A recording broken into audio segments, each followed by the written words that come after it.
Hi guys வணக்கம். என் இனிய பொன்மொழிகளே எல்லோருக்கும் வணக்கம். Welcome back to new lens YouTube channel. Okay guys, இன்னைக்கு நம்ம வந்து ஒரு வீடியோ எடுத்து வந்திருக்கோம். நேத்தோ தனுஷோட அவரோட ட்விட்டர்லேருந்து ஒரு அனௌன்ஸ்மெண்ட் வந்துருந்துச்சு. DXVன்னு வந்துருந்துச்சு. நான் வெங்கட் பிரபு, சில பேர் வந்து வினோத் அப்படின்னு சொல்லி நினச்சிக்கிட்டு இருந்தாங்க. அந்த வீன்றது வந்து யாருன்னே தெரியல கடைசி வரைக்கும். நேற்று வந்து இது ரிலீஸ் ஆனதுக்கு அப்புறம் தான் பூம் ஆயிருக்கு. வெற்றிமாறன் அப்படின்னு சொல்லி ஒரு படம் அது அந்த கூட சைன் பண்ணியிருக்காங்க. அது வடச்சென்னை 2 இருக்கும்னு நினைக்கிறேன். இல்லை வெற்றிமாறன் கூட இல்லை. இப்போ நம்ம ரியாக்ஷன் பண்ணுற ஒரு வீடியோ அது ஓம் அது வந்து அது வேற டைரக்டர். ஸோ அடுத்தடுத்து ஆமாம் போயிட்டு எனக்கு என்ன நான் வெற்றி வரும் தனுஷும் சேர்றாங்க. ஓகே யோ வடச்சென்னை எடுத்து விடுங்க ஐயா, என்னையா உயிரை வாங்கிட்டீங்க. இப்போ இந்த படம் அவசியமா? ஐயோ எனக்கு அந்த வெற்றி வடச்சென்னை 2க்கு ஐயோ என்ன சொல்கிறேன்னு தெரியல எனக்கு. இது இல்லை என்னது என்னென்னவோ படம் எடுக்கிறாரு வெற்றிமாறன். சிம்பு அது அது அந்த வேர்ல்டில் நடக்கிறது ஒரு கதை. பட் அதோட போவாங்க தெரியல, பார்ப்போம். நான் வடச்சென்னை 2 அனௌன்ஸ்மெண்ட் விட்டுருந்தா நல்லா இருந்திருக்கும். ஸோ இந்த படம் இது யாருமே எதிர்பார்த்துருக்க மாட்டாங்க.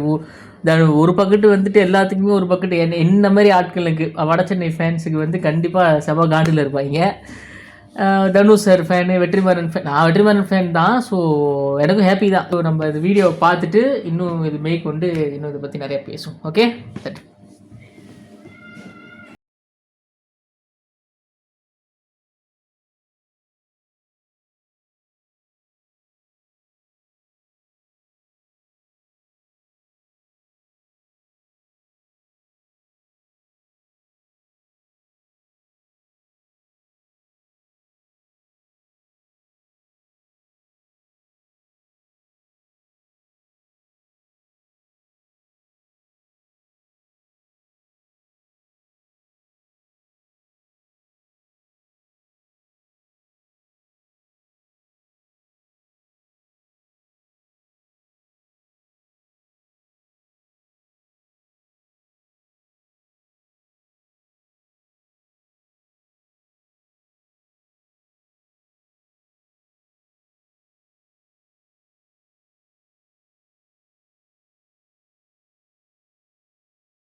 காட்டவே இல்லை கைஸ். நம்மளுக்கு இப்போது நானும் வந்து ஃபிலிம் எடிட்டரு, அந்த கிராஃபிக் டிசைன்லாம் பண்ணுறேன். ஸோ நம்மளுக்கு எனக்கே வந்துட்டு லைக் ஏஐலாம் வந்ததுக்கப்புறம் அண்ணா ஏஐ வச்சு பண்ணால் அவன் டிசைனரா அப்படின்ற மாதிரி ஒரு தாட் எனக்குள்ளே இருந்துச்சு.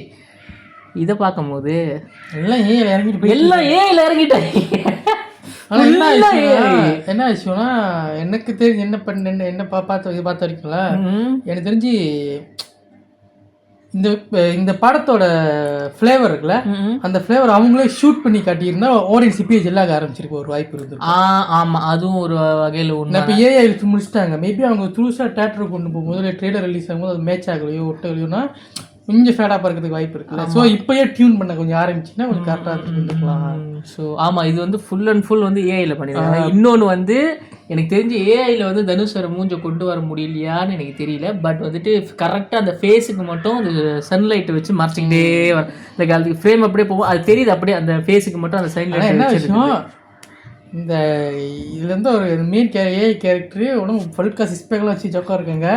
தனுஷ் அப்படி இருந்தாருன்னா உண்மையிலே வேற லெவலில் இருக்கும். ஓகேவா? இன்னொன்று என்னன்னா, இது வந்து வெற்றிமாறன் சாரோட ஃப்ளேவர்லேயே இல்லாமல் இருக்கு. ஓகேவா? ஸோ நம்ம வந்து வெற்றிமாறன் சார் வந்து எப்படின்னா அந்த ரா அண்ட் ரஸ்டிக்காக வந்து அந்த ரியாலிட்டிக்கு அவர் கமர்ஷியல் ஃபிலிம் மேக்கர் தான், but reality commercial film maker அவர்.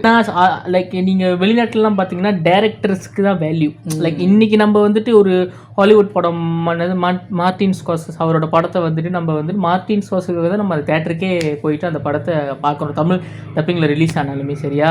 அவர் பேர் என்னது குவென்டின் டரண்டினோ அவர்லாம் இருக்காருல்ல. ஸோ அந்த மாதிரி அப்படி ஒரு டேரக்டர் தான் வந்துட்டு வெற்றிமாறன் சார். நம்ம வந்துட்டு அந்த படம் எவ்வளோ இப்போ புதுமுகம் இயக்குனர் வச்சு புதுமுகம் ஆக்டர் வச்சு ஹீரோ வச்சு அவர் பண்ணாலுமே ஹீரோ ஃபேமஸ் ஆயிடுவார் சூரி. சரி, அது அவர் புதுமுகம் இல்லை, பட் அவர் வந்து ஹீரோவாக அப்படியே சேஞ்ச் ஆயிடுச்சு. அவரோட மார்க்கெட் எங்கேயோ போயிடுச்சு. இப்போ வந்து 100 கோடியில் எடுத்துக்கிட்டு இருக்காங்க என்னது மண்டாடியை படத்தை சரியா. ஸோ இன்னொரு விஷயம் என்னன்னு சொல்ல வந்தேன்னா, இது வந்து பார்க்கும்போது இவ்வளோ பெரிய அந்த ஸ்கேலில் வந்துட்டு இந்த படம் இருக்க போகுதுன்றது நம்மளுக்கு தெரிஞ்சிருச்சு. ஓகேவா, ஒரு வார் ஃபிலிமாக தான் இது இருக்க போகுது அப்படின்றது வந்து இதில் சொல்கிறாங்க. ஏன்னா இல்லாத வந்து அவங்க சொல்ல மாட்டாங்க சரியா. கண்டிப்பாக வார் இருக்கும். என்ன கேட்டால் அந்த வார் சீக்வன்ஸு ஷூட் பண்ணுறதுக்கு தகுதியான ஒரே ஒரு சீன் இதுக்கு முன்னாடி அவர் ஒன்று பண்ணியிருக்காரு. என்ன படம்னா விடுதலை படம் இருக்குல்ல, அதில் ஃபர்ஸ்ட் 8 நிமிஷம் சிங்கிள் ஷாட்டில் அந்த ட்ரெயின் ஆக்சிடென்ட் வரும் தெரியுமா, அதில் வந்து அப்படி பண்ணியிருப்பார். அதில் வந்து லைக் ஒரு பிசுறு கூட தட்டாமல் வந்துட்டு அந்த ட்ரெயின் அந்த ஆக்சிடென்ட் சீன் அந்த அடிப்பட்டெல்லாம் கிடப்பாங்க. ஸோ அது லைக் அவ்வளோ நேச்சுரலாக க்ரௌட் மேனேஜ்மெண்ட் ஆமாம் கொஞ்சம் நல்லா இருக்கும். ஸோ இப்போ அந்த சீனை எடுத்த ஒரு மனுஷன் வந்து லைக் வார் ஃபிலிம்னா தெரியும் உங்களுக்கு, இந்த பாகுபலிலாம் நம்ம பார்த்துருப்போம். நான் கம்பேர் பண்ணல, நான் உதாரணத்துக்கு சொல்கிறேன். அப்படி இருக்கிற பட்சத்தில் ஒரு இப்படி ஒரு க்ரௌடை மேனேஜ் பண்ணி அவர் கண்டிப்பாக அவரால் ஒரு படம் எடுக்க முடியும். ஸோ லைக் கண்டிப்பாக வந்துட்டு எனக்கு தெரில இது என்ன யோசிச்சு கூட பார்க்க முடியல, இது எப்படி ஒரு ஃப்ளேவரில் வரும் அப்படின்னு சொல்லி நம்மளால வெற்றி கடிக்க முடியும். நல்லா இருக்கும் படம், ரொம்ப நல்லா இருக்கும் ஒரு படம்லாம். ஆமாம், பிரம்மாண்டமாக அது வரைக்கும் பார்த்தேன்னா படம் எப்படி சொல்லுவாங்கன்னா படத்துக்கு தேவையான விஷயம் எல்லாமே இருக்கும். அவரோட படத்துக்கு எக்ஸ்ட்ராவாக ஒன்று இருக்குமான்னு கேட்டால் எப்படி சொல்லுவாங்கன்னா படத்துக்கு இதுதான் தேவை, அது அந்த மீட்டர் அப்படியே கரெக்டாக கொண்டு அதோட ஸ்டாப் பண்ணுவார். ஹைலைட் என்னன்னா வெற்றிமாறன் சாரோட வந்து என்ன அவரோட கட்ஸ் எப்படி இருக்குது அப்படின்னு பார்த்தீங்கன்னா, வடசென்னை படத்தில் ஹீரோ வந்து அமீர் சார், தனுஷ் சார் இல்லை. புரியுதா? ஸோ அமீர் சார் தான் அந்த படத்தோட மெயின் பில்லர். அவர் தான் அந்த கதையோட கருவே அவர் தான். ஸோ அந்த ராஜேந்திர அந்த கேரக்டர் ஓகேவா. ஸோ ஆனால் தனுஷ் சார் ஃபேன்ஸையும் வந்து சாட்டிஸ்ஃபை பண்ணி ஒரு விஷயத்த பண்ணியிருக்காருல அந்த படத்தில். ஸோ அந்த சொல்கிறேன், அந்த கதைக்கு தேவையான விஷயத்தில் வந்து நான் அள்ளி கொட்டுறதுல வந்து பேர் அடிச்சிக்க முடியாது. எல்லாருக்குமே வந்து அந்த வடசென்னை படம் தான் வந்து அவரோட மாஸ்டர் பீஸ் அப்படின்னு ஒரு இதில் இருக்கு. ஆனால் என்ன அவர் எடுத்த 6 படமே வந்து மாஸ்டர் பீஸ் தான். ஆனால் என்ன பர்சனலாக பொறுத்த வரைக்கும் அசுரன் தான் வந்து என்னோட வந்து கமர்ஷியலி லைக் அந்த மாஸ் கமர்ஷியல் விஷயத்தில் வந்து பீக்கில் கொண்டுட்டு போய் நிப்பாட்டின ஒரு படம்னா பார்த்தோன்னா அசுரன் அது. ஏன்னா அந்த இன்டர்வல் சீனில் வந்துட்டு அது கென் வந்து ஒரு விஷயம் அவங்க அம்மா பார்த்து கேட்பார். சும்மா லாரியில் போயிட்டு இருப்பாங்க, ஒரு காற்று சத்தம் கேட்டுட்டு இருக்கும், பிஜிஎம் கூட வருமானு தெரியல, சும்மா காற்று சத்தம் கேட்டுட்டு இருக்கும்போது அவங்க அம்மா பார்த்து கேட்பார் அவர், என்னம்மா இவர் இப்படி இருக்காரு அப்படின்னோடனே அவங்க சொல்லுவாங்க, இந்த கோவம்லாம் உனக்கும் உங்கள் அண்ணனுக்கும் இந்த கோவம்லாம் எங்கேருந்து வந்துச்சு அப்படின்னு ஒரு டைலாக் வரும். அது வந்து சட்டலாக இருக்கும், ஆனால் அவ்வளோ இம்பேக்ட்ஃபுல்லான மாஸாக இருக்கும் அந்த சீன். ஸோ பார்ப்போம் வெற்றி சார் என்ன பண்ணிக்க போகிறாரு பார்ப்போம். நம்ம உங்களை இன்னொரு வீடியோவில் சந்திக்கிறோம். Till then bye from our newlens YouTube channel. Bye.